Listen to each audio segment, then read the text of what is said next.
Want to view all your Facebook friends? Let's see how to access your friends list quickly. Hi, I'm Suyuk from Online Help Guide, and in this video, I will show you how to see your Facebook friends list on your iPhone. So let's get started. First, open the Facebook app on your iPhone. Go to your Facebook profile by tapping on your current profile picture at the top left corner of your screen. Once you are on your profile, scroll down until you find the Friends section. This is where you can see a summary of your friends. In the Friends section, look for the option that says See All Friends and tap on it. This will show you the complete list of your Facebook friends. And this is how you can see your Facebook friends list on iPhone. Thank you for watching Online Help Guide.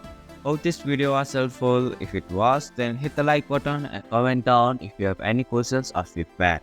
Also, if you are new to our channel, please subscribe and hit the bell icon so that you don't miss our upcoming videos.